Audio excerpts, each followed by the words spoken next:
Kebakaran menghanguskan 4 rumah di Desa Adirejo, Kabupaten Blora pada Rabu siang. Si jago merah pertama kali muncul dari rumah Martolak, kemudian merambat ke 3 rumah lainnya. Api padam setelah 2 mobil pemadam Satuan Polisi Pamong Praja dan 3 mobil bantuan pemadaman dari Badan Penanggulangan Bencana Daerah Blora datang ke lokasi. Tahu-tahunya itu udah ada asap kecil-kecil, membesar, ada angin sedikit. Nah itu konslet apa itu nyamping sebelah rumahnya itu. Nah itu kebakaran tajam itu. Nah itu tahu-tahunya udah membesar itu.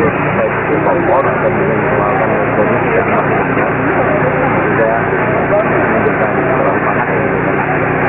tapi 2 unit damkar dan 3 sampai personil 24 sama yang BPBD, karena yang 8 orang BPBD untuk sampai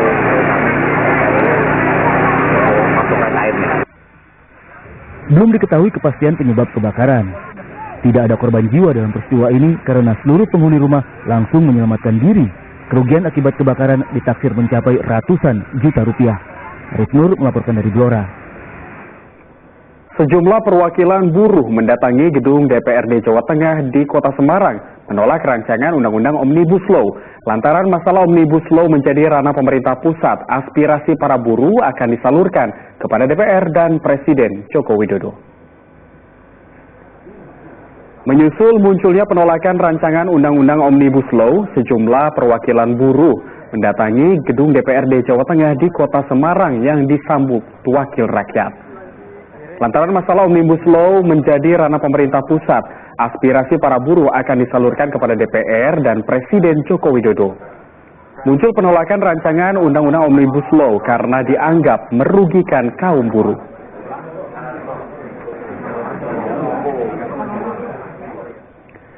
Sejumlah rumah di Desa Kemiri, Kabupaten Purworejo mengalami keretakan hingga ambruk akibat tanah bergerak. Selain kondisi tanah yang labil, pergerakan tanah dipicu hujan deras dalam 2 hari terakhir. Deretan rumah di Desa Kemiri, Kabupaten Purworejo mengalami keretakan. Bahkan sebagian rumah milik seorang warga telah ambruk. Kerusakan akibat pergerakan tanah menyusul hujan deras dalam 2 hari terakhir. Selain tembok, tanah pekarangan retak sepanjang 100 meter. Intinya ibu ini yang hancur apa aja, Bu? Bangunan yang hancur ini. Apa itu? Ini apa ya? Dapur lah. Dapur. Kemudian samping rumah itu apa ya? Kalau orang Jawa bilang emperan, Mas. Oh, itu tempat kayu ya, Bu? Ya, tempat kayu. Sama kamar mandi ya, Bu? Ya? Kamar mandi sama ini sumur yang ambles. Dipicu tanah bergerak, ada 7 rumah mengalami kerusakan. Demi keselamatan, terdapat 18 jiwa dari 5 kepala keluarga kini mengungsi ke tetangga ataupun ke rumah kerabat. Akibat dari hujan lebat itu terjadi pergerakan tanah yang mengakibatkan 5 rumah di RT 1 dan 2 rumah di RT 3 RW 1. Di RT 1 rusak parah, sementara di RT 3 tidak terlalu parah, hanya ada retakan.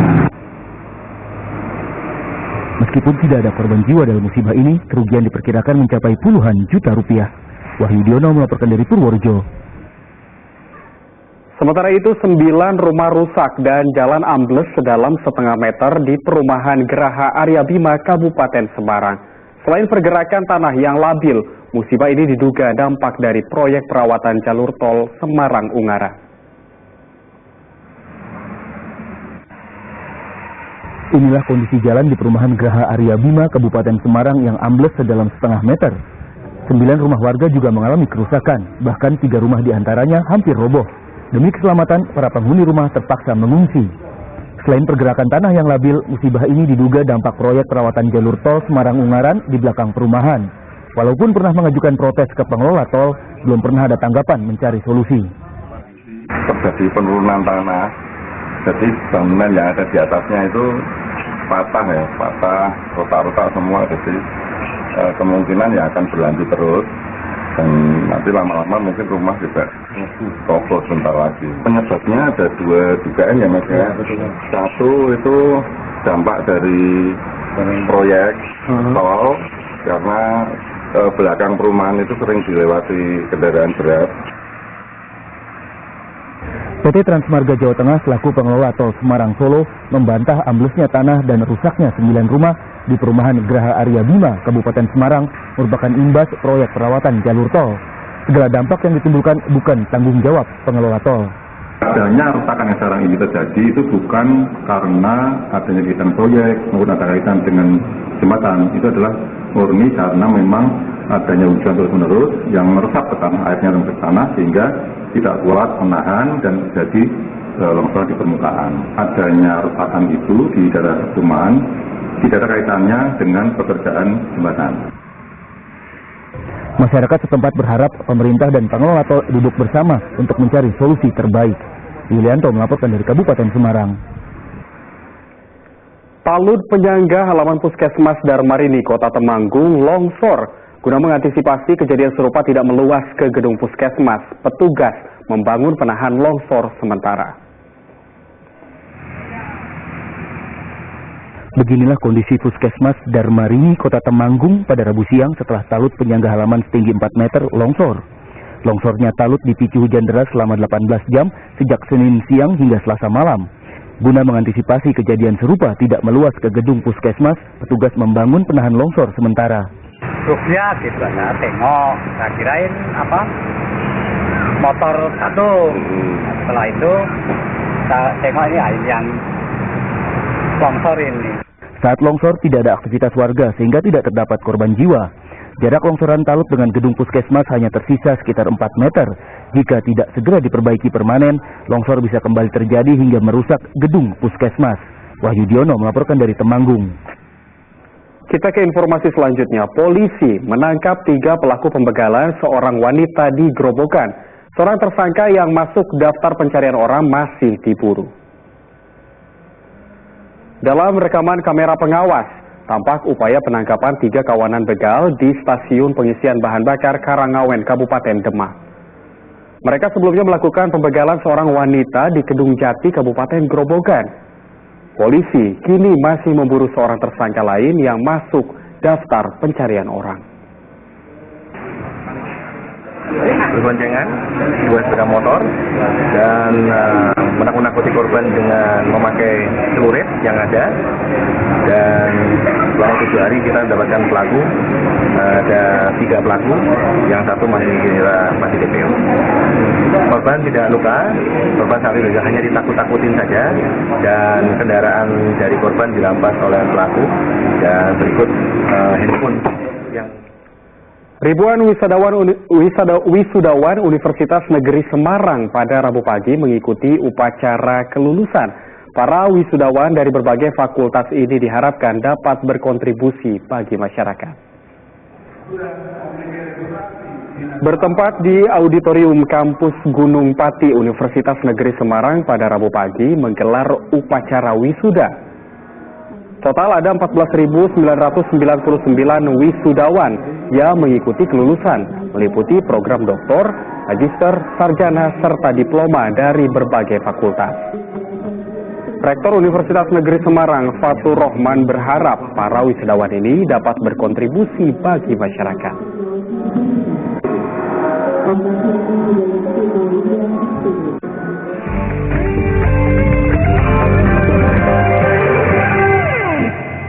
Kembali kami sampaikan berita Semarang Utama hari ini. 4 rumah di Desa Adirejo, Kabupaten Blora terbakar.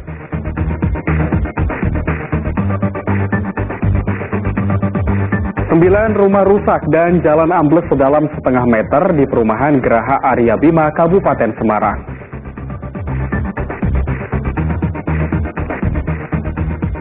Polisi menangkap 3 pelaku pembegalan seorang wanita di Grobogan.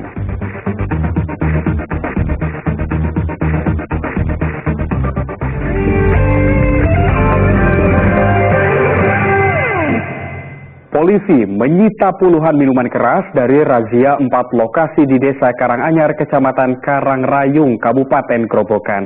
Tindakan ini untuk menjamin keamanan dan ketertiban jelang pemilihan Kepala Desa Karanganyar, Kecamatan Karangrayung.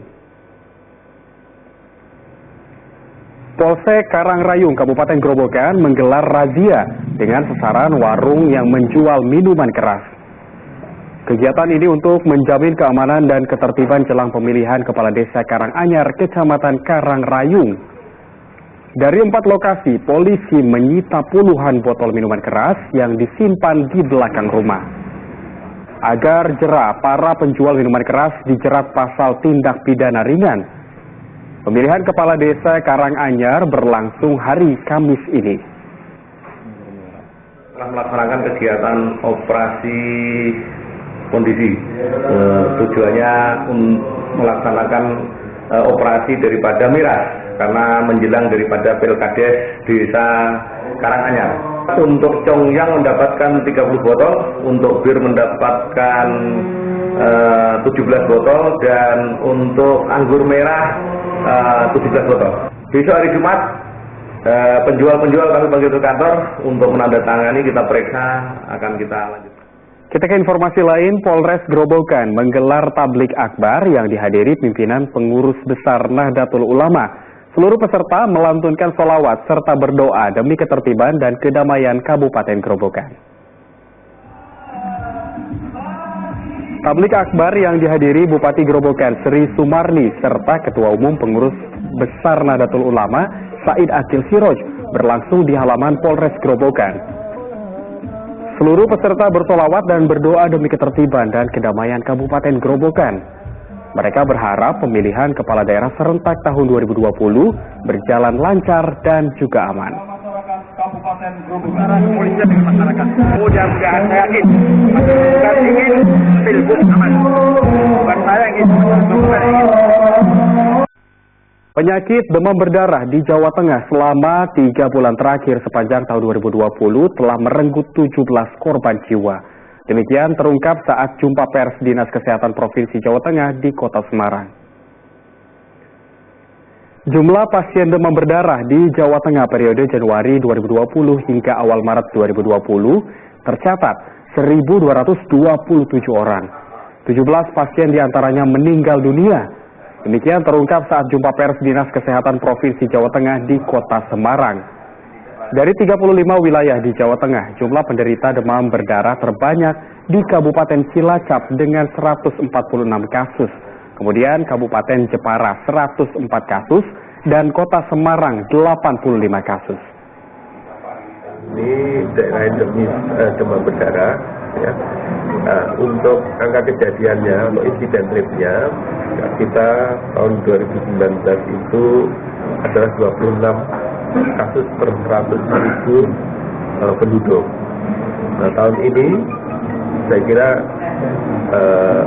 kecenderungannya, moga-moga kecenderungannya menurun. Karena kalau bulan Januari, Februari, ini harus dibandingkan dengan Januari Februari tahun lalu ini lebih rendah daripada tahun lalu. Ya.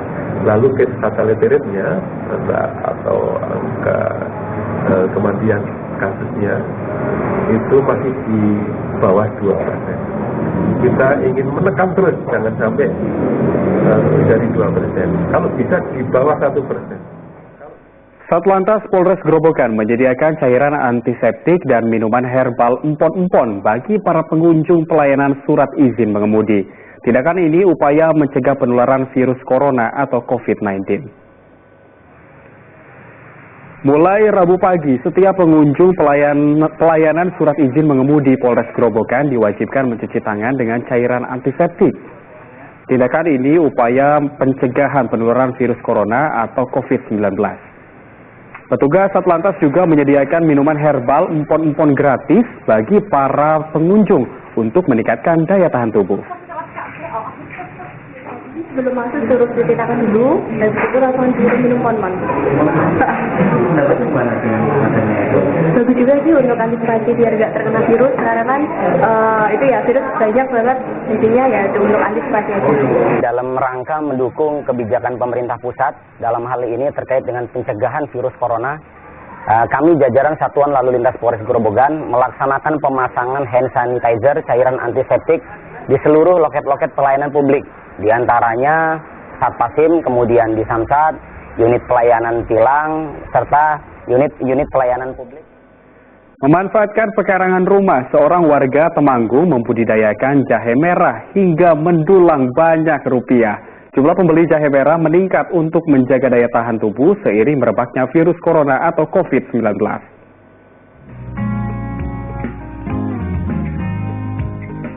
Melalui budidaya jahe merah di pekarangan rumah, Hamka Misbah asal Kelurahan Giyanti, Kota Temanggung, mampu mendulang banyak rupiah.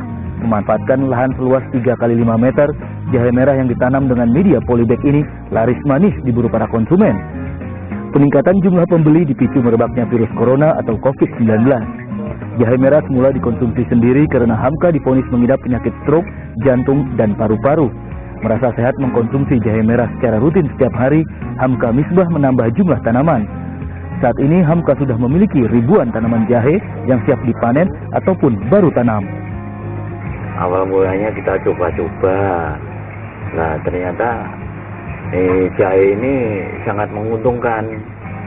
Bahkan saya sendiri merasakan setelah saya memanfaatkan jahe merah itu, selama ini merasa sehat. Apalagi sekarang ini dikaitkan dengan corona. Nah, ini ternyata memang benar menurut saya. Masalahnya saya sendiri merasakan sebelum ada corona ini, saya sendiri merasa sakit. Akhirnya saya divonis sama dokter yang katanya jantung, katanya paru-paru. Lah, setelah saya menanam sendiri, saya konsumsi sendiri, merasakan cocok sekali. Lah, akhirnya saya dari awal dari beberapa ini polybag ternyata menghasilkan, saya kembangkan lagi sehingga menjadi beberapa ribu polybag. Permintaan jahe merah setiap hari mencapai 50 kg dengan harga Rp40.000 per kilo. Para pembeli dari berbagai kota di Jawa Tengah dan Yogyakarta. Selain meningkatkan daya tahan tubuh dan stamina, jahe merah bermanfaat menjaga jantung sekaligus menyembuhkan radang tenggorokan. Wahyu Diono melaporkan dari Temanggung. Dan informasi tadi mengakhiri jumpa kita pagi ini. Atas nama rekan kerja yang bertugas, saya Doni Hermatra mengucapkan terima kasih atas perhatian dan kebersamaan Anda. Selamat pagi, selamat beraktivitas, dan sampai jumpa.